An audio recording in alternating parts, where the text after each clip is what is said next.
예, 반갑습니다. 예, 말씀하신 대로 오늘 여러분들께서 또 외부에 방문하신 분들도 계시고 또 코로나나 여러 사랑으로 편치 않으신 분들도 있으셔서 좀 자리가 많이 빈 것 같습니다. 예, 우리 또 지난 월요일부터 또 목요일까지 엊그저께까지 우리 전국 청년 연합 캠프에 또 큰 행사가 교회에 있었었는데 우리 성도님들께서 특별히 많이 수고해 주셔서 은혜로이 잘 끝난 것 같습니다. 예, 오늘 저는 그 하나님께서 주신 권능이라고 하는 주제로 말씀을 나누고자 합니다. 우리 성도님들도 어떤 데 보면 좀 지치실 때도 있으시죠? 그러시죠. 뭐 여러 가지 또 이런 세상 어떤 직업적인 일들도 있을 수도 있고 또는 이제 교회 안에서 주님을 섬겨가는 것들도 또 지칠 때도 있고 때로는 어떤 무기력, 자신의 어떤 무능력을 느낄 때도 있는 것 같습니다. 저도 역시 동일하게 그런 부분들을 이렇게 느끼기도 하고요.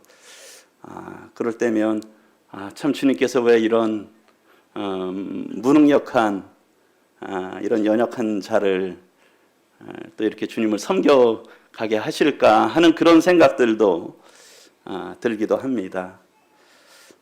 최근에 이렇게 또 말씀을 다시 이렇게 대하게 되면서 이런 주제의 말씀을 다시 또 이렇게 좀 생각을 하게 돼서 오늘 성도님들과 나누게 됐습니다. 그래서 그 마태복음 10장에 보시면 마태복음 10장 안 찾으셔도 되고 뭐 빨리 찾으실 수 있는 분들은 찾으셔도 됩니다. 마태복음 10장 요즘에 이제 마태복음이 우리 경건의 시간으로 하고 있지 않습니까? 저도 이제 며칠 전에 이 말씀을 읽으면서 예수께서 그의 12제자를 부르사 더러운 귀신을 쫓아내며 모든 병과 모든 약한 것을 고치는 이 권능을 주시니라. 여기 보면 예수님께서 마태복음 10장에서 이 12제자를 부르셔서 그들을 택하셔서 그들에게 또 귀한 이런 일들을 맡기시는 것을 보게 됩니다. 그런데 여기에 보게 되면 이 권능을 주셨다. 그래서 어느 성경에서는 파워라고 이 권능을 파워라고 또 표현하기도 하고 어떤 그 힘이죠. 힘. 어떤 힘 능력. 또 어떤 다른 성경에서는 authority라 그래서 어떤 권세, 권위 뭐 하여튼 그런 부분들로 이 권능을 이렇게 표현한 것을 보게 됩니다. 그런데 예수님은 누구십니까? 예수님은 하나님이시잖아요. 그렇죠? 사람이 아무리 한들 하나님을 따라갈 수 있겠습니까? 그렇죠? 사람이 아무리 한들 하나님을 따라갈 수가 없어요. 근데 예수님께서는 누구를 제자로 삼으셨냐면 천사들을 제자로 삼으신 게 아닙니다. 하나님께서는 또 우리 주님께서는 누구를 제자로 12사도로 삼으셨냐면 이 사람들을 제자로 삼으셨죠. 사람들을 제자로 삼으셨습니다. 그런데 그 12제자 몇몇이 살펴보면 뭐 대단한 그렇게 뛰어나다 세상적으로 뛰어난 분들이 별로 없잖아요. 거의 없잖아요. 그렇죠? 많은 제자들이 어부고 또 이 갈릴리 사람들이고 어떤 사람들은 또 뭐 세리로 별로 그 당시에 존경받는 사람도 아니었어요. 그런데 예수님께서는 참 이 기도하시면서 제자들을 세우셨는데 그런 사람들을 12사람으로 12제자로 삼으셨어요. 이 제자라고 하는 것은 무엇을 말씀하고 있습니까? 제자라고 하는 건 결국 스승을 따라가야 되잖아요. 제자라고 하는 건 스승을 따라가는 사람이에요. 그런데 하나님이신 예수님께서 이 제자들을 삼으셨는데 그것을 사람 중에서도 사람에서 제자를 삼으셨고요. 사람 중에도 어떻게 세상적으로 탁월한 사람이 아니에요. 그런 사람들을 하나님께서 제자로 삼으셨습니다. 그러면 이 제자들이 자기 능력으로 하나님을 쫓아갈 수 있겠습니까? 이 사람들이 하나님이신 예수님을 쫓아갈 수 있겠느냐는 거예요. 스승을. 그렇죠? 우리 뭐 예전에 우사인 볼트인가요? 그 사람이 아주 달리기를 단거리에서 가장 잘했잖아요. 그렇죠? 우리 여기에 그 성도님들 중에 그 사람 쫓아갈 만한 분 있으세요? 못 쫓아가겠죠? 그렇죠? 더군다나 어린아이 보고 쫓아가라 그러면 어떡하겠습니까? 어린아이는 보나마 더 말할 것도 없이 쫓아갈 수가 없잖아요.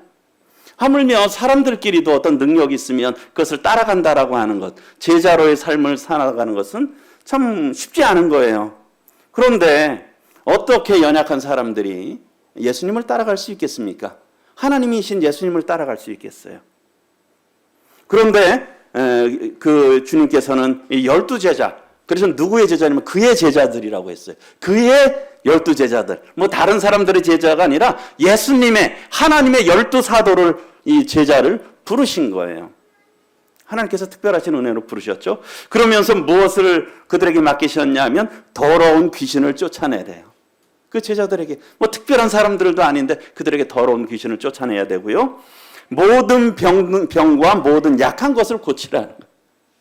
그거 할 수가 없잖아요. 어떻게 귀신을 쫓아내며 모든 병들을 치유할 수 있겠어요? 그런데 어떻습니까? 여기에 참 감사가 되잖아요. 이 권능을 주시니라.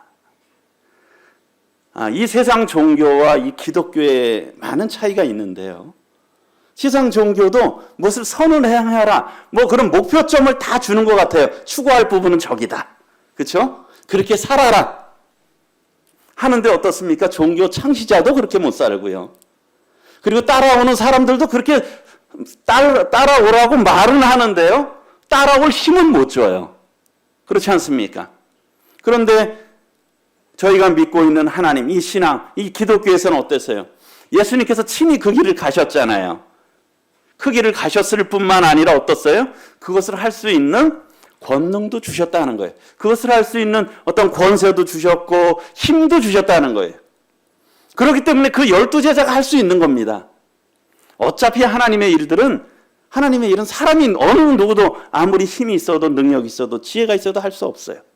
오직 하나님이 주시는 힘으로만이 가능하다라고 하는 것이죠.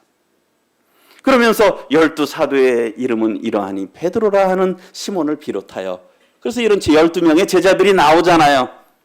대표적인 제자가 어부였어요. 그렇죠?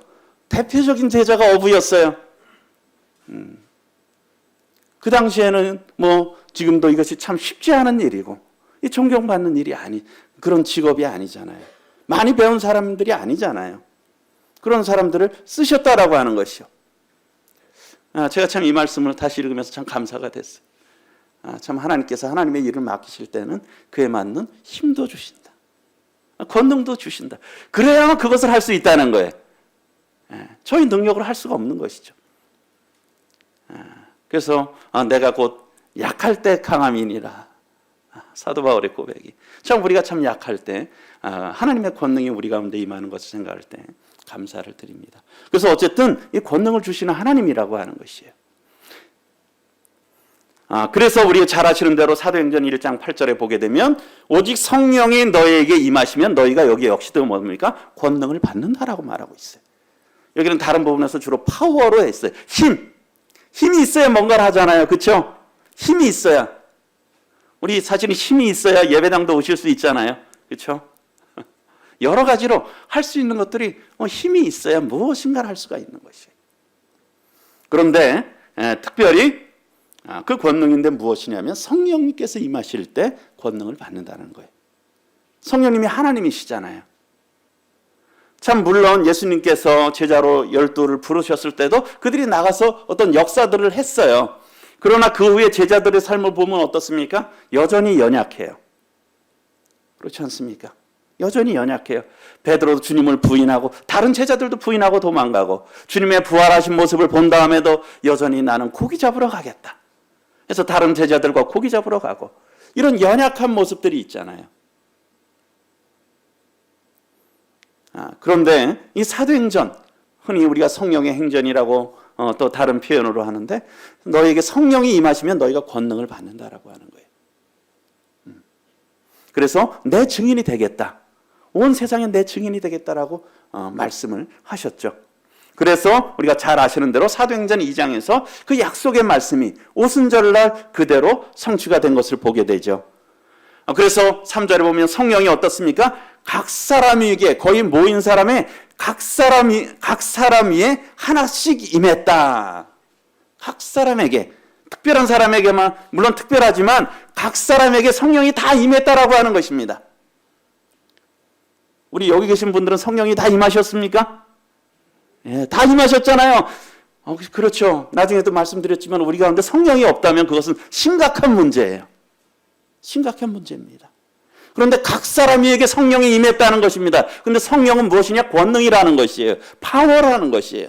거기에 능력이 있다라고 하는 것입니다. 그런데 우리 각 사람 위에 우리의 심령 가운데 성령이 있다라고 하는 것이에요. 그러면서 4절에 보면 그런데 어때요? 그들이 다 성령이 임했는데 그것이 충만해졌다는 거예요. 성령으로 가득 찼다라고 하는 것이죠. 그러다 보니까 성령이 말하게 하신 거예요. 특별히 6월절 날, 이 오순절 날 많은 여러 흩어져 살던 유대인들이 예루살렘에 모였잖아요. 그들의 언어로, 각지의 언어로 이 생명의 복음을 전한 겁니다. 그랬더니 거기서 반론이 일어났잖아요. 그 저들이 술 취하였다. 새술에 취하였다. 그랬는데 어때요? 그 2장 14절에 보게 되면 베드로 그 얘기를 듣고 새술에 취하였다고 그들을 조롱하니까 어때요? 베드로가 14절에서 사도행전 2장 14절에서 베드로가 11사도와 함께, 여기도 베드로를 또 이렇게 사용하셨는데요. 이 베드로가 11사도와 함께 소리 높여서 그들에게 이제 말씀을 전하는 거예요. 베드로가 얼마나 참 물론 이 열정은 많은 사람이죠. 그렇죠? 그런데 베드로는 참 기복이 심한 사람인 것 같아요. 굉장히 좋을 때는 아주 좋아요. 근데 어떻습니까? 꺼질 때는 그냥 아래로 그냥 바닥 모르고 꺼지잖아요. 그런 사람이었어요. 그런데 그에게 성령이 임하자 그는 바뀌었어요. 그러면서 소리를 높여서, 예전에는 참 이런 자신이 목숨을 잃을까 봐 두려워했고 다시 역시 육신의 양식을 위해서 고기 잡으러 가자고 했던 그런 부분들에 참 이런 앞장섰던 사람이었지만, 그가 성령이 임하자 그 권능을 받자 그의 마음의 담대함을 얻었잖아요. 새로운 능력이 그 가운데 임했어요. 그러면서 때가 제 3시기 때문에 너희 생각과 같이 우리가 술 취한 것이 아니라는 거예요. 술 취한 게 아니라는 것이죠. 그러면서 뭡니까? 이 요엘서 말씀을 하고 있어요. 이는 곧 선지자 요엘을 통해서 말씀하신 것이 우리들에게 그대로 역사됐다는 거예요. 그 요엘이 뭡니까? 요엘서 말씀이 17절에 보면 하나님이 말씀하시기를 말세 내가 내 영을 모든 육체에 부어주리니, 하나님의 영이죠. 성령의 감동을 있게 하신다고 약속하신 거예요. 그것이 오순절날 특별히 그리고선 교회가 탄생을 하게 됐죠. 임했던 것입니다. 그리고 사실은 이것이 오늘날까지 계속 이어지고 있는 것이에요. 그래서 내 영을 부어줄 때 너희 자녀들은 예언할 것이요 너희의 젊은이들은 환상을 보고 너희의 늙은이들은 꿈을 꾸리라. 18절에 그때 내가 내 영을 내 남종과 여종에게 부어주리니, 여기도 내 영, 하나님의 영, 성령을 부어준다고 말씀하십니다. 우리가 취하는 게 아니죠. 부어준다고 말씀하고 계세요. 하나님의 선물이에요. 부어주는 것이에요. 성령을 억지로 받을 수가 없는 것입니다. 하나님이 선물로 부어주시는 것이죠. 부어줄 때 그들이 어떻습니까? 그들이 예언한다는 것이에요. 예언은 물론 앞으로 있을 미래 일들을 예언하는 것들도 있지만 이 하나님의 말씀을 전하는 것이죠. 하나님의 말씀을 선포하는 것이죠. 그럴 수 있기 때문에 참 가능한 것입니다.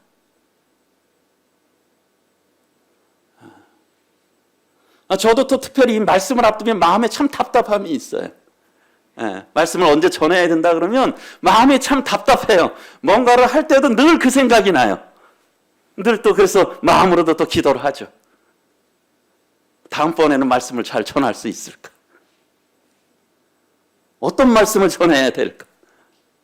저의 마음이 감동을 입어야 되는데 저의 마음이 냉랭하면 어떻게 그것을 나눌 수 있을까?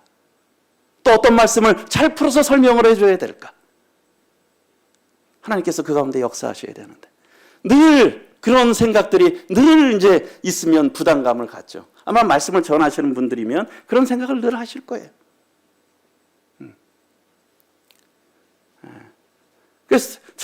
그래서 하나님께서 우리들에게 그런 것들도 할 수 있는 것은 성령께서 저희의 마음을 감동하시고 또 깨닫게 하시고 또 이런 지혜를 주셔야 이것을 할 수 있는 것이죠. 이런 것들이 그 배우지 못한 베드로가 이 많은 대중 앞에서, 더군다나 언어를 알지 못하는 사람들 앞에서 이것을 전했다라고 하는 것이에요. 그것이 뭡니까? 하나님께서 그런 권능을 주셨다는 거예요. 그런 능력을 주셨다는 것이죠. 성령님으로 말미암아서. 그러면서 베드로는 또 2장 38절에서 이 말씀을 하고 있어요. 베드로가 이르되 너희가 회개하여 각각 예수 그리스도의 이름으로 세례를 받고 제사함을 받으라. 그리하면 성령의 선물을 받으리니. 그런데 다른 그 흠정역에서는 이렇게 했어요. 성령님을 선물로 받으리니. 성령님을 선물로 받는다는 거예요. 예수님을 믿고 제사함 받게 됐을 때 성령님을 선물로 받는다는 거예요. 선물은 거저 받는 거잖아요. 믿게 될 때 그 선물로 우리가 구원받아서 천국에 갈 뿐만 아니라 성령님을 선물로 받는 거예요. 그래서 모든 성도들이 다 구원받았다면, 제사함 입었다면 성령님을 선물로 받은 것입니다. 이게 선물이죠. 하나님께서 은혜로 주신 거예요. 왜요? 하나님의 권능이, 하나님의 백성으로 살아가려면, 주님의 제자로 살아가려면 사람의 능력으로는요, 저희의 능력으로는 안 되기 때문이에요. 하나님의 능력이 필요하기 때문에. 성령께서 그 구원받은 성도들에게 이 성령을 주시는 것이죠. 그래서 그 로마서 8장 9절에 보게 되면 이 말씀이 참 굉장히 중요한데요. 만일 너희 속에 하나님의 영이 거하시면 너희가 육신에 있지 아니하고 영에 있나니. 누구든지 그리스도의 영이 없으면 그리스도의 사람이 아니라. 정말 우리 자신을 이 부분들은 굉장히 중요하다고, 우리의 생명과 관련된 부분이거든요. 굉장히 중요한 부분입니다. 나는 어디에 정말 속한 사람이냐, 나는 정말 어디에 속한 사람이냐를 알 수 있는 것이에요. 나는 정말 하나님의 자녀냐, 마귀의 자녀냐, 나는 거듭났느냐, 아직 거듭나지 못했느냐, 나는 의인이냐, 나는 죄인이냐, 그것을 알 수 있는 말씀이에요. 그것을 뭘로 안다고요? 하나님의 영이 거하시냐, 성령이 거하시느냐, 성령이 거하시지 않느냐로 알 수 있다는 것입니다. 제가 오늘 오늘 이 말씀은 누구를 위한 말씀이냐면요. 물론 모든 분들이 들어야 되지만 성령을 이미 갖고 계신 분들에게 제가 드리는 말씀이에요. 혹시 아직 이런 성령을 갖고 계신 거에 대한 확신이 없다면 그 믿음에 대해서 진지하게 고민해 보셔야죠. 그렇죠? 예. 하나님의 그리스도의 사람이 아니라는 것은 뭡니까? 이 세상에 두 부류밖에 없어요. 그리스도의 사람이 아니라면 이 마귀의 자녀인 것이에요. 그렇다 그러면 여기 정말 우리가 하나님의 자녀들이시잖아요. 대부분이요. 그렇죠? 그렇다면 무엇을 갖고 계시겠어요? 그 얘기는 성령을 갖고 계신다라는 거예요. 성령을 누구나 다 갖고 있다라고 하는 거예요. 정말 거듭났다면, 그리스도의 사람이라면 성령을 갖고 있다는 것이에요. 성령은 무엇이라 그랬어요? 하나님의 능력이라 그랬습니다. 이 권능이에요. 힘이 있다는 것입니다. 그래서 참 우리 가운데 하나님의 영이 거한다라는 게 참 얼마나 귀한 은혜인지 몰라요. 그렇지 않습니까? 하나님의 성령께서 우리 가운데 역사하신다라고 하는 게, 그래서 사실은 우리가 이 신앙을 할 수가 있어요. 왜요? 그것이 우리를 또 강건한 그렇게 하게 하시고, 그 가운데서 기쁨을 주시고, 또 자원하는 모함을 주시고. 아까 전청에 그런 얘기도 하셨지만 우리의 이 모든 성도님들이 함께 기도하셨잖아요. 보이는 곳에서 보이지 않는 곳에서 여러 섬김하셨잖아요. 또 물질적으로 또는 가정에 이렇게 또 뭐 11시 늦게까지 해서 오시고. 그런데 보니까 성도님들의 얼굴이 다 밝더라고요. 퇴근해서 11시에 오셨는데도. 왜 그렇습니까? 하나님께서 하나님의 일들을 하게 될 때 그 마음 가운데 기쁨으로 할 수 있는 능력을 주신 거예요. 그 가운데서 기쁨을 누리는 거거든요. 봉사하시는 분들이 다 기쁨으로 하시더라는 거예요. 왜요? 성령께서 역사하시니까. 그래서 우리 가운데 정말 하나님의 영이 있으면 우리가 육신에 있지 않고, 그러면 어떻습니까? 너희가 육신에 있지 않고 영에 있다. 그럼 저희가 육신대로 살면 되겠습니까? 안 되겠습니까? 우리는 육신에 있지 않고 영에 있다 그랬어요. 그럼 뭘로 살아야 되겠어요? 영으로 살아야 되는 거잖아요. 성령을 따라 살아야 되는 것이잖아요. 혹 아직 이 자리에 성령이 그리스도에 있는 것을 확신 못하는 분이 있다면 정말 하나님 앞에 간절히 구하고 생명의 복음의 말씀을 듣고 그 복음 앞에 굴복해야 될 것입니다. 회개하고 제사함의 은혜를 받아들이고 예수님을 참 구주와 주님으로 영접해야 되는 것이죠. 그럴 때 성령을 선물로 받는다고 말씀하고 있잖아요. 그러니까 이 말씀은, 제가 오늘 드리는 말씀은 누구들을 위한 말씀이냐? 성령을 갖고 계신 분들을 위한 말씀이에요. 엄밀히 보면 성령을 갖고 계신 분들, 정말 우리가 성도, 거룩한 무리들을 위한 말씀이라는 것이죠. 그런데 아까 오순절날 성령이 어떻게 임했습니까? 각 사람에게 각 성령이 임하셨잖아요. 우리가 구원받을 때 지금도 각 사람에게 임하시는 거예요. 그래서 거듭난 성도들에게는 그 마음에 성령이 있는 겁니다. 하나님의 영. 그래서 이런 부분들을 정말 나는 어디에 속한 사람인가를 잘 진단해 보시기 바랍니다. 정말 하나님의 영이 있는 사람인가, 아니면 하나님의 영이 없는 그리스도 밖에 있는 사람인가 생각해 보시고요. 그렇다면 우리가 이 하나님께 속한 사람이라면, 정말 성령이 있는 사람이라면 어떻게 되겠습니까? 그 힘이 있으면 어떻게 돼요? 잘 사용해야 되지 않겠습니까? 그렇지 않아요? 하나님께서 선물을 주셨는데 그것을 쓰라고 주셨는데 사용하지 않으면 어떻게 되겠습니까? 우리 나라에 대통령이 있으시잖아요. 그렇죠? 우리 투표로 결정하잖아요. 투표로 대통령을 뽑잖아요. 그러면서 우리 국민들이 대통령에게 무엇을 줍니까? 어떤 그 권세와 힘을 주잖아요. 파워를 주잖아요. 그렇죠? 대통령이라고 하는 힘을 주잖아요. 그렇잖아요. 국민이 주잖아요. 그렇지 않습니까? 그럼 그 대통령은 그 힘을 어떻게 해야 되겠습니까? 힘을 그냥 자기를 위해서 쓰면 되겠습니까? 안 되겠습니까? 그 갖고 있는 힘을 자기를 위해서 쓴다면 안 되겠죠. 그렇죠? 그리고요, 너무해서 그걸 아예 안 쓰네, 힘을. 대통령이 아무것도 안 해. 그러면 어떻게 되겠습니까? 힘을 백성들이 힘을 줬어요, 대통령에게. 그런 권세와 권위를 줬어요. 힘을 줬어요. 근데 대통령이 안 써요. 어떻게 되겠습니까? 우리나라의 앞으로 5년은 어떻게 되겠습니까? 대통령이 아무 일도 안 해. 그럼 어떻게 되겠습니까? 미래가 어둡지 않겠어요? 우리나라가 참 힘들지 않겠습니까? 그 주신 국민들로부터 받은 힘을 잘 써야 되잖아요. 누구를 위해서요? 나라와 백성을 위해서 써야 되잖아요. 하나님께서 우리들에게 성령을 주셨어요. 그것은 권능이라고 말씀드렸습니다. 그럼 어떻게 되겠습니까? 이 하나님이 주셨어요. 백성들이, 사람들이 준 권능도 힘도 그렇게 가치가 있는데 하나님이 주셨어. 그런데 하나도 안 써. 그냥 땅에다 파묻어둬요. 우리 달란트의 비유와 같이. 그냥 땅속에 파묻어둬요. 써먹질 않아요. 그러면 어떻게 되겠습니까? 얼마나 그걸 무가치하게 만드는 거겠어요. 백성이 권위를 줬는데 그걸 안 사용한다는 건 뭡니까? 백성들의 마음을 무시한 거 아니에요. 그렇지 않겠습니까? 권능을 받았다라고 하면 그것을 그 뜻에 맞게 써야 되잖아요. 그런데 아까 말씀드렸듯이 그 힘을 만약에 대통령이 자기 자신을 위해서, 주변 사람들만을 위해서 쓴다면 그건 오용이잖아요. 잘못 쓰는 거잖아요. 그 힘을. 그런데 우리가 주님으로부터 받은, 하나님으로부터 받은 이런 능력을 자기 자신을 위해서만 쓴다면, 자기 자신을 위해서 쓴다면 어떻게 되겠습니까? 그건 아니잖아요. 하나님께서 그것을 왜 주셨습니까? 제자 되라고. 그렇죠? 주님이 나를 따라오라고 권능을 주셨잖아요. 주님의 삶이 어떤 삶이셨습니까? 십자가의 삶이셨잖아요. 자기를 부정하고 희생하고 하나님의 영광을 드러내고 사랑을 나타내는 게 주님의 삶 아닙니까? 그렇죠? 주님의 삶이잖아요. 우린 제자잖아요. 성령을 주셨지 않습니까? 그러면 그것을 위해서 누구를 위해서 써야 되겠습니까? 나 자신을 위해서 써야 되겠습니까? 하나님의 영광을 위해서 써야 되겠어요. 하나님의 나라를 위해서 써야 되잖아요. 하나님의 백성을 위해서 써야 되지 않습니까?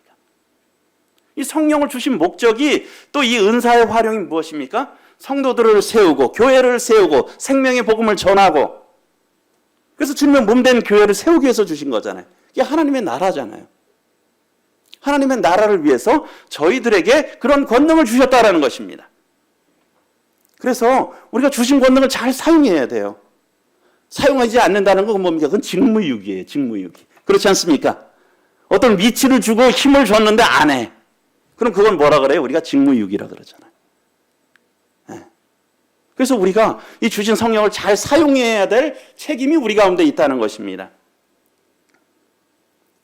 그래서 제가 두 번째로는 우리가 주신 권능을 잘 사용하자는 거예요. 갈라디아서 5장 16절부터 26절 우리 성도님들께서 익히 잘 아시는 말씀인데요. 우리 같이 한번 보겠습니다.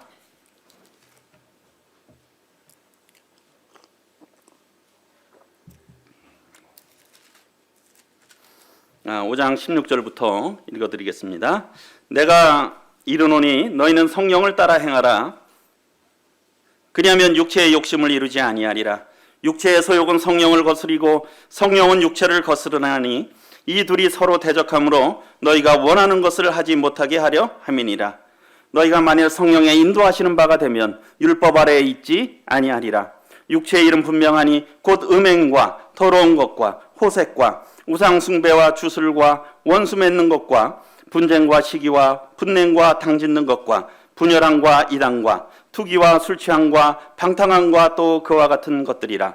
전에 너희에게 경계한 것 같이 경계하노니 이런 일을 하는 자들은 하나님의 나라를 유업으로 받지 못할 것이요 오직 성령의 열매는 사랑과 희락과 화평과 오래 참음과 자비와 양성과 충성과 온유와 절제니 이 같은 것을 금지할 법이 없느니라. 그리스도 예수의 사람들은 육체와 함께 그 정욕과 탐심을 십자가에 못 박았느니라. 만일 우리가 성령으로 살면 또한 성령으로 행할지니 헛된 영광을 구하여 서로 노엽게 하거나 서로 투기하지 말지니라. 제가 이 주신 권능을 잘 사용하자고 말씀드렸어요. 여기에 보게 되면 성령에 대해서 말씀하고 있습니다. 그런데 특별히 5장 16절부터 17절까지는 함께 할 수 없는 두 가지가 나와요. 이것은 같이 할 수 없다는 거예요. 같이 할 수 없다는 겁니다. 그것이 무엇입니까? 성령과 육체의 욕심은 같이 할 수 없다는 거예요. 성령과 육체의 육신의 자기의 욕심은 같이 할 수 없다는 거예요. 여기 보면 내가 이르노니 너희가 성령을 따라 행하라. 그리하면 육체의 욕심을 이루지 아니하리라. 성령을 따라 행할 때 자기 어떤 육신의 욕심을 행하지 않는다는 거예요. 성령은 어떤 것입니까? 하나님의 영이잖아요. 하나님의 성품이잖아요. 하나님의 영광을 드러내고 하나님이 기뻐하시는 일을 하잖아요. 우리 주님이 성령의 온전히 인도하심 따라 살아가신 분이잖아요. 그분은 자기의 삶이 없으셨어요. 오로지 하나님의 영광과 하나님의 뜻을, 하나님의 사랑을 나타내기 위해서 그의 생애를 들어가셨어요. 그렇죠? 성령의 역사하시는 게 그런 것이에요. 혹시 마음에 이런 갈등들, 그리스도인들에게 이런 갈등이 있죠. 그렇죠? 이것을 해야 돼, 말아야 돼. 해야 돼, 말아야 돼. 그런 거 있지 않습니까? 마음에서는 자꾸 부담이 돼서 하라는 마음이 막 계속 나와요. 그런데 이거 다른 한편에 또 다른 마음이 있잖아요. 이거 하면 또 괜히 일 만드는 건데. 또 아니면 나한테도 뭐가 필요한 건데. 아니면 또 다른 사람들이 어떻게 생각할까? 그런 마음들이 갈등이 있잖아요. 그렇지 않습니까? 또 하나님의 말씀을 듣거나 개인적으로 경건의 시간이나 또는 강단의 말씀이나 또 주님께서 또 우리가 성령으로 좋을 때 어떤 마음을 탁 주셨어요. 근데 나중에 지나니까 그게 또 후회가 되는 거예요. 그런 우리의 그런 갈등들이 있잖아요. 우리는 사실은 사람은 이 두 갈등 속에 살아가는 거예요. 특별히 그리스도인들은. 그런데 어떻게 해야 육체의 욕심을 이루지 아니하느냐? 성령을 따라 들어가게 될 때. 하나님께서 말씀하시는 대로, 하나님께서 기뻐하시는 대로 들어가게 될 때 육체의 욕심은 사그러든다는 거예요. 그러면서 17절에 육체의 소욕, 욕심이죠. 육체의 소욕은 어때요? 성령을 거스른다. 그리고요, 성령은 육체를 거스른다. 같이 갈 수 없다는 거예요. 육체의 소욕과 성령의 역사는 같이 갈 수 없다는 겁니다. 그래서 이 둘이 어때요? 서로 대적한다. 그냥 적당히 타협하면서 살 수 없다는 거예요. 하나가 강하면 정말 성령으로 충만하면 어때요? 육신은 완전히 사그러들죠. 그럼 완전히 없어지는 건 아니에요. 우리가 이 세상을 떠날 때까지는. 그럼 어때요? 우리 육신이 충만하면 어떻겠습니까? 성령이 사그라들죠. 그래서 서로 대적해서 너희가 원하는 것을 하지 못하게 한다. 이게 그렇잖아요. 서로 원하는 것. 성령이 충만해서 이것을 딱 하려고 하는데 어느 순간 육신이 탁 들어오면 거기에 브레이크가 탁 걸리는 거잖아요. 또는 어떤 죄를 딱 하려고 하는데 하나님께서 우리 마음 가운데 부담을 주셔요. 그럼 그것을 할 수 없는 거잖아요. 우리는 이 갈등 속에 살아가고 있다는 것이에요. 그럴 때 우리가 성령에 따라가라라고 하는 것이죠. 성령의 선택을. 인생은 늘 선택이잖아요. 늘 선택이.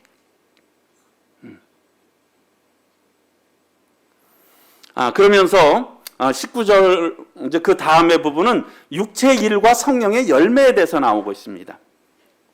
19절부터 21절까지는 육체의 일에 대해서 말씀하고 있어요. 육체의 일은 분명하다. 확연히 드러난다는 거예요. 육체의 일들은 확연히 드러난다. 그러면서 여기에 보게 되면 특별히 이제 여기에 나온 것들의 앞부분의 세 부분은 음행과 더러운 것과 호색. 이것은 특별히 성적인 범죄들과 관련돼 있어요. 음행과 더러운 것과 호색. 이런 성적인 범죄들은 아주 확연히 드러난 육체의 일들, 육신의 일들이라는 거예요. 이것이 우리가 육신적이냐 육신적이지 않으냐, 육체의 일이냐 성령의 일이냐 하는 것들, 이런 것들 보면 확연히 드러난다는 거예요. 성적인 범죄들. 그 다음에 나오는 두 개는 뭐냐면 종교적인 범죄들이에요. 우상 숭배. 어떤 우상, 하나님 대신 헛다른 우상을 섬길 뿐만 아니라 그 우상 숭배의 일환으로 어떤 우리가 이건 매춘을 한다라든가 그런 성행위 하는 것들, 그런 범죄들까지 모두 포함되는 것이죠.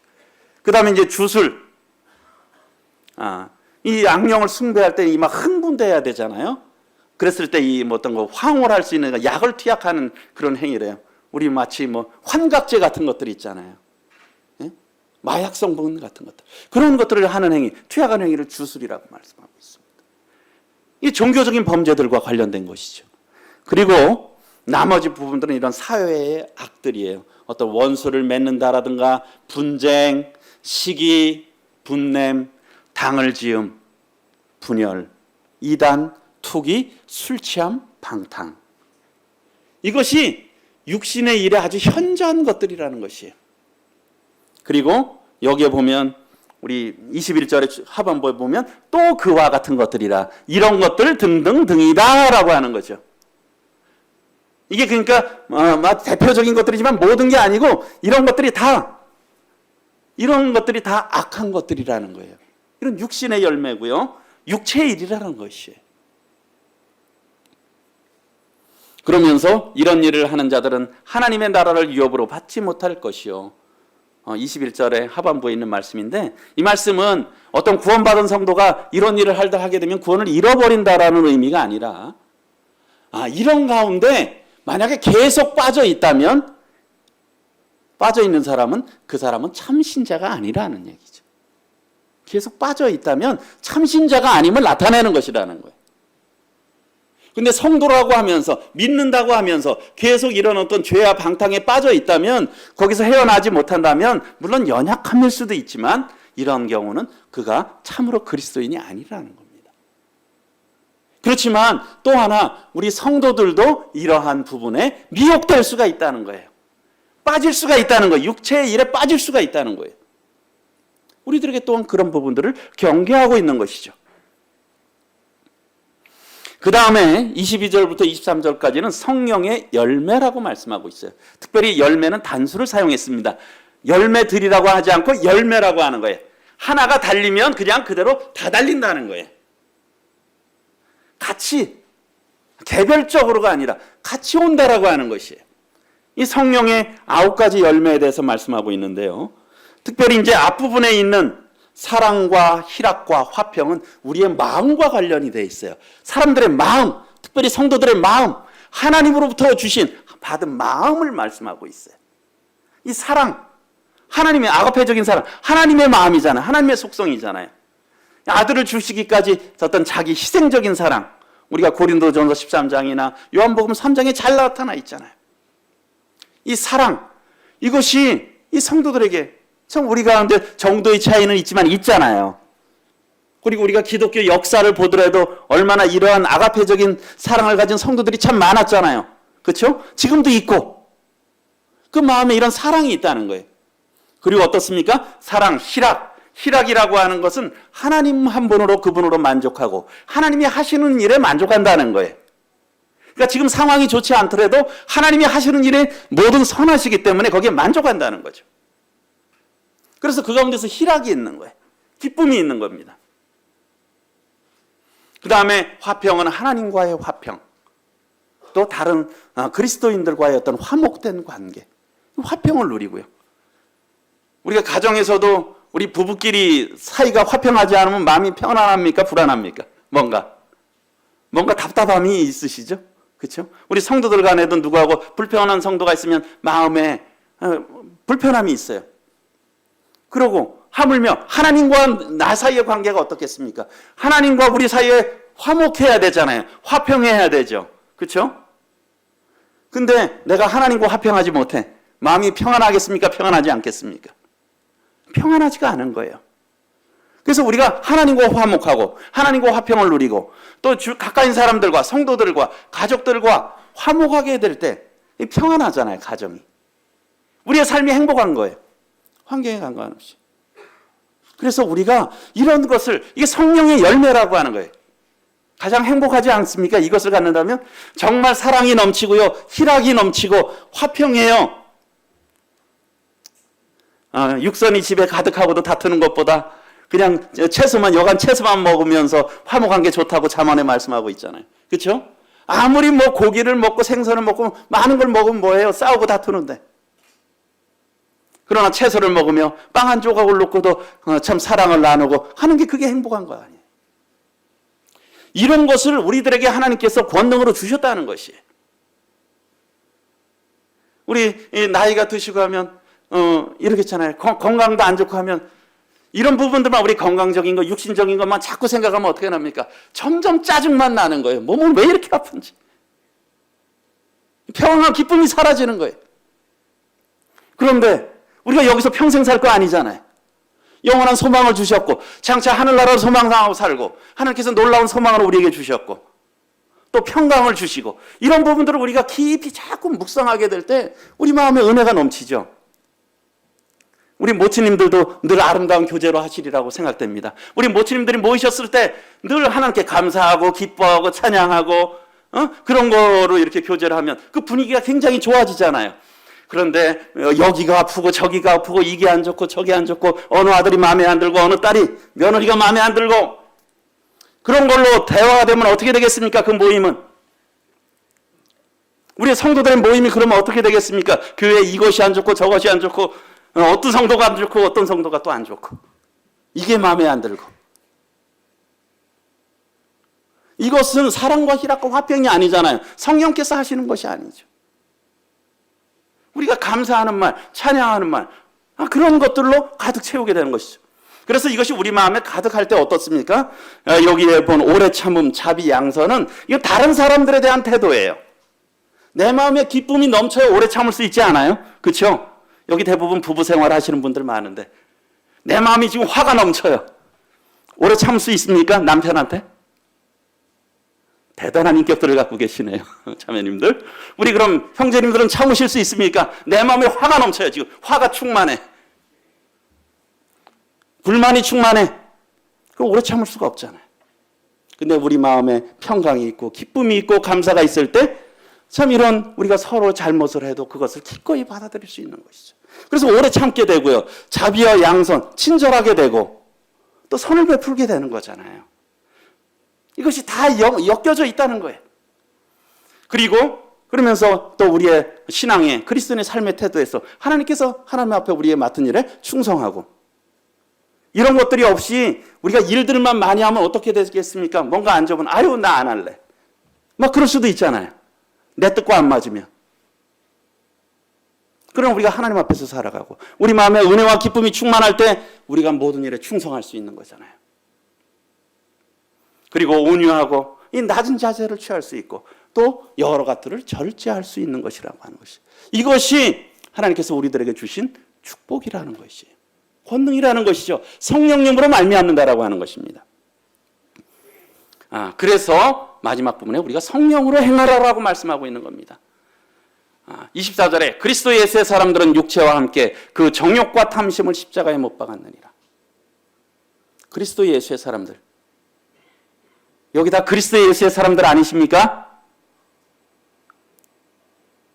별로 없으시세요? 그리스도 예수의 사람들이잖아요. 우리는 그리스도 예수의 사람들, 그리스도인들이잖아요. 성도들이잖아요. 그리스도 예수의 사람들은 그러니까 우리의 예수의 사람들이라는 거예요. 예수님께 속한 사람들이라는 거예요. 사람들은 우리의 육체, 예전에 육체와 함께 그 정욕과 탐심을 십자가에 못 박았느니라. 우리가 왜 성령으로 행해야 되냐면 또 우리가 또 중요한 게 나는 과연 누구냐라고 했을 때 나는 죽었다라는 거예요. 우리 로마서 6장에서도 로마서 6장 1절부터 11절까지 침례에 대해서 말씀하고 있잖아요. 그리스도와 함께 우리가 죽었고 장사됐고 다시 부활했다. 이건 새 생명 가운데 살게 하려 함이라. 그 이후에 너희는 이것을 알라라고 하는 것이잖아요. 그렇죠? 그리고 여기라. 그리고 그렇게 들여가라라고 로마서 6장에서 계속 말씀하고 있잖아요. 우리가 그렇게 살아가야 될 사람이라는 거예요. 과연 나는 누구냐 했을 때, 우리는 누구냐 했을 때 우리는 어떤 사람이라고요? 그리스도 예수의 사람들입니다. 그런데 그리스도 예수의 사람들은 어떤 사람들요? 그 육체와 정과 욕심을 십자가에 못 박은 사람들이 그리스도 예수의 사람들이라는 겁니다. 여전히 우리의 자아가 살아서 우리 욕심대로 그렇게 해서는 안 된다라는 것이, 우린 다 죽은 사람들이라는 거예요. 우리 죽은 자는 말이 없다 그러잖아요. 그러면서 사도 바울은 앞부분에서 자신에 대해서 자신의 간증을 말하고 있어요. 갈라디아서 2장 10절에 내가 그리스도와 함께 십자가에 못 박혔나니 그런즉 이제는 내가 사는 것이 아니요 오직 내 안에 그리스도께서 사시는 것이라. 내가 십자가에 이제 죽었다는 거예요. 저는 죽었다는 거예요. 이제 나를 위해서 살지 않는다는 것이죠. 오직 예수님이 내 안에 사신다. 그게 성령을 따라 산다는 거예요. 하나님의 영이, 주님의 영이잖아요. 성령을 따라 산다는 것이에요. 그래서 우리가 왜 성령으로 행해야 되느냐? 우리는 다 죽었다는 겁니다. 나는 다 죽었다는 거예요. 우리가 그것을 늘 아는 게 중요합니다. 늘 인식해야 돼요. 어떤 것들이 나한테 지금 뭔가가 올라올 때 그래 나는 죽었지. 내가 조금 무시당할 때 그래 나는 죽었지. 예수님께서 대신 모욕을 당하셨지. 그것을 우리가 기억하는 것이 참 중요합니다. 주님 말씀하시면 내가 달려가려고 해도 그냥 멈춰서고, 내가 가고 싶지 않더라도 주님이 원하시면 달려가고, 그것이 성령의 인도하심 따라 살아가는 것이라는 것입니다. 그냥 내 생각대로 그냥 쭉 달려가는 것이 아니라. 그래서 우리가 늘 항상 내가 생각하는 것이 정말 주님이 기뻐하시는 생각이 맞나? 내가 말하는 것이 그러한 주님이 기뻐하시는 것이 맞는가? 내가 행동하고 결정하는 것이 주님이 정말 기뻐하시는 것이 맞는지 늘 점검해 봐야 되는 것이죠. 그렇게 해서 우리가 매일 또 경건의 시간을 갖는 것도 참 중요한 거예요. 그 말씀 앞에서 우리를 비춰보는 것이죠. 왜요? 우리는 마치 우리 마음은 밭과 같아요. 그렇죠? 밭에 곡식이 자랍니까? 잘 자랍니까? 풀이 더 잘 자랍니까? 풀이 더 잘 자라잖아요. 곡식이 잘 자라게 하려면 계속 풀을 뽑아야 되는 거예요. 그리고 주님의 말씀으로 우리를 또 인도함 받아야 되는 것이죠. 그것이 성령을 따라 행하는 것이죠. 그리고 세 번째로 26절에 보면 헛된 영광을 구하지 않아야 된다. 헛된 영광을 구하여 서로 노엽게 하거나 서로 투기하지 말지니라. 얼마 전에 주일학교 교사들이 토요일날 행사하면서 아이들하고 요즘 이런 인생 네컷 같은 거 찍는다 그러잖아요. 아이들 찍었는데 아이들이 여기에 보면 어떤 애는 지금 안경이 벗어졌고 난리예요. 교사도 있었는데 교사들은 얼굴이 나오지 않아요. 왜 그러나 보니까 아이들이 서로 얼굴 나오겠다고 거기다가 밀쳐가지고. 아이들의 모습이지만 이게 과연 또한 아이들만의 모습이 아닐 수도 있다는 것이에요. 우리가 어떤 것들을 할 때 우리의 영광을 구하는 것들이 어떤 일이 있을 때 내가 드러나기를 원하고 내가 인정받기를 원하고, 그럴 때 어떻게 해야 돼요? 헛된 영광을 구하면 어때요? 서로 노엽잖아요. 밀쳐지면 어때요? 반대 나중에 사진이 안 나왔어. 화가 날 거 아니에요. 서로 투기하지 말자는 거예요. 이건 성령으로 행하는 것이 아니라는 거예요. 하나님의 영광을 구하고, 서로의 유익을 구하는 게 성령의 역사잖아요. 서로 유익을 구하는 것. 나를 위한 것이 아니라 서로, 상대를 위한 거죠. 그럴 때 서로가 되잖아요. 나는 다른 성도를, 다른 성도는 또 저를. 그럴 때 이제 서로가 되는 거잖아요.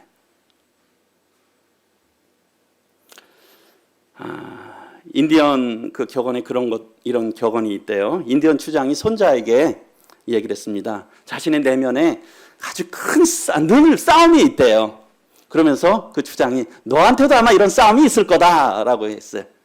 그러면서 얘야 이 싸움은 우리 모두의 마음속에도 있다. 그런데 그게 뭐냐면 예, 우리 사람의 마음에는 특별히 이제 이건 그리스도인들의 마음일 것 같아요. 이 악한 늑대와 또 좋은 늑대가 있다는 것이죠. 악한 늑대라고 하는 것도 또 여기에 보면 화, 질투, 슬픔, 후회, 분노 뭐 이런 것들, 또 좋은 늑대는 기쁨, 평안, 사랑, 소망, 인내심 이런 것들이 있다라고 하는 거예요. 이것들이 서로 싸운다는 거예요. 늑대끼리. 늑대가 마음에 두 마리가 싸우는 거예요. 그래서 이 손주가 궁금했죠. 할아버지, 그럼 누가 이깁니까? 싸우는데. 누가 이길 것 같습니까? 착한 늑대가 이길까요? 악한 늑대가 이길까요? 예? 착한 늑대. 예, 그렇죠. 여기에 보게 되면 이제 물었어요. 어떤 늑대가 이기나요? 했어요. 그랬더니 추장은 간단하게 대답했습니다. 그야 내가 먹이를 많이 주는 늑대가 이긴다. 먹이를 많이 주는 늑대가 이긴다는 거예요. 예? 이 두 가지, the one you feed. 너가 먹이 많이 주는 그 늑대가 이긴다는 거예요. 성도님들 올 한 해 우리가 어떻게 살아가야 돼요? 어떤 늑대, 뭐 늑대가 다 좋은 이미지는 아니지만 우리가 성령과 육신 두 가지가 있잖아요. 과연 나는 어디에다 먹이를 많이 주고 있느냐는 것이, 어떤 것들을 개발하느냐는 것이, 이것이 저희들에게도 시사하는 바가 있다고 생각됩니다. 그래서 갈라디아서 그 다음에 보면 6장 7절 10절에 보면 스스로 속이지 마. 6장 7, 8절에 보면 스스로 속이지 말라. 하나님은 업신여김 받지 아니하시나니 사람이 무엇으로 심든지 그대로 거두리라. 뭡니까? 콩 심은 데 콩 나고 팥 심은 데 팥 난다. 그러니까 우리가 자기 육체를 위해서 열심히 심으면 어떻습니까? 육체는 어때요? 다 세월이 지나면 썩잖아요. 그렇죠? 육체로부터 썩어질 것을 거둔다는 겁니다. 그래서 많이 하면 거둬요, 거기서. 그런데 그것은 특징은 뭡니까? 썩어진다는 거예요. 그런데 성령을 위하여 심는 자는, 성령은 하나님이시잖아요. 영원하신 것이잖아요. 성령을 위하여 심는 자는 성령으로부터 영생을, 영원히 남는 것을 거둔다는 겁니다. 올 한 해 우리가 어떻게 들여가야 되겠습니까? 하나님께서 우리들이 놀라운 권능을 주셨잖아요. 이 성령을 정말 우리가 부릴 듯 해서 성령, 술 취하지 말고 성령 충만함을 받아야 되는 올 한 해가 그래야 되지 않겠습니까?